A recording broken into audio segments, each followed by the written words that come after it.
Cari amici di Mediasport TV, buona giornata da Renato Scanu. Siamo all'approfondimento sportivo dedicato al settore giovanile calcistico che ieri ha visto protagonisti nel centro sportivo di Asseminello 32 società affiliate alla Cagliari Football Academy arrivate da tutta la Sardegna. Circa 500 piccoli calciatori tra i 10 e gli 11 anni della categoria Pulcini. Grande entusiasmo, passione, divertimento, voglia di stare insieme, tutto ciò che serve per fare il bello del calcio e rendere ancora più genuino questo sport.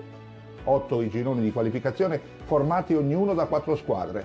Le gare di qualificazione a girone si sono svolte tutte al mattino sotto lo sguardo attento del responsabile tecnico della Football Academy, Bernardo Mereu, il quale al termine dell'intera giornata sportiva è apparso visibilmente soddisfatto al culmine di una stagione dove i bambini hanno avuto modo di crescere, confrontarsi e formarsi grazie al coinvolgimento delle società affiliate e ai centri di formazione della penisola.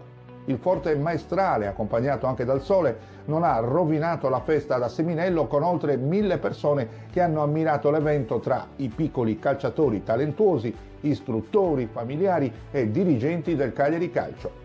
Il quinto trofeo Saras è andato alla società Futura che, battendo in finale con un rotondo 4-0 l'Italpiombo Santa Teresa, avrà l'onore di essere premiata davanti al pubblico della Sardegna Arena in occasione di Cagliari Udinese, ultima gara del massimo campionato di Serie A.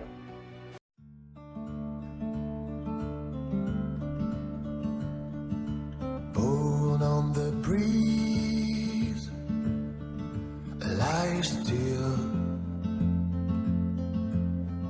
shreds of world.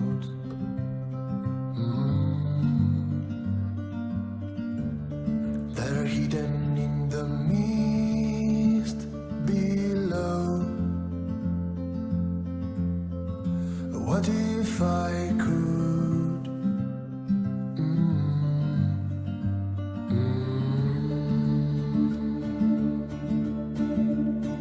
I feel alive, yeah. My ruined pride, yeah.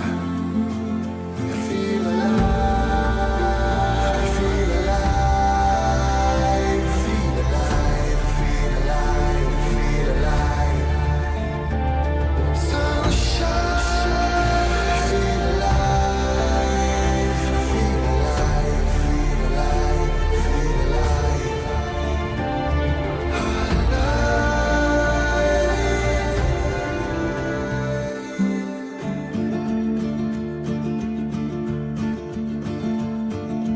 Break down my fears,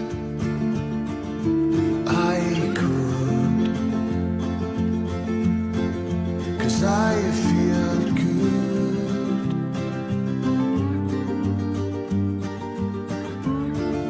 And I'll rewind the past like a dream. And maybe it's true.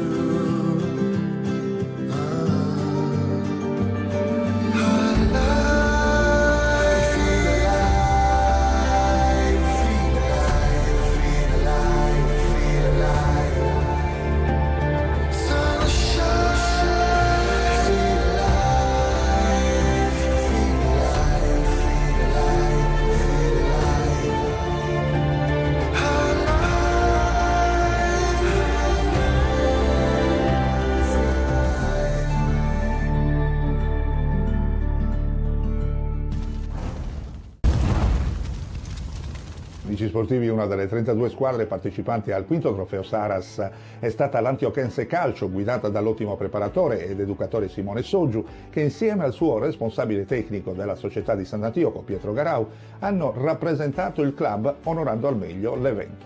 La squadra di mister Soggiu si è battuta con coraggio e determinazione in tutte le 4 partite disputate, ben figurando con gioco arioso, spumeggiante e di pregio da parte dei piccoli campioncini biancazzurri.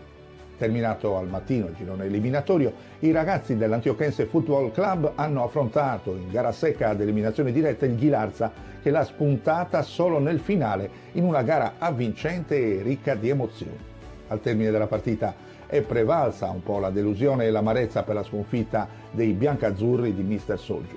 Sul viso dei piccoli campioncini erano evidenti le lacrime e la tristezza per l'eliminazione, ma anche la consapevolezza di aver dato tutto in campo con il conforto e l'incoraggiamento del mister e di tutti i genitori presenti. Un finale quasi da libro cuore che rende ancora più bello e puro lo sport giovanile per dei ragazzi che attraverso lo sport dovranno costruire il proprio futuro anche nella vita. Vogliamo così salutare e dedicare a tutti i componenti della squadra dell'Antiochiense Football Club che ieri si sono battuti da veri leoni un nostro servizio speciale. Seguiamolo insieme. Dalla regia possono partire le immagini che abbiamo raccolto. State con noi.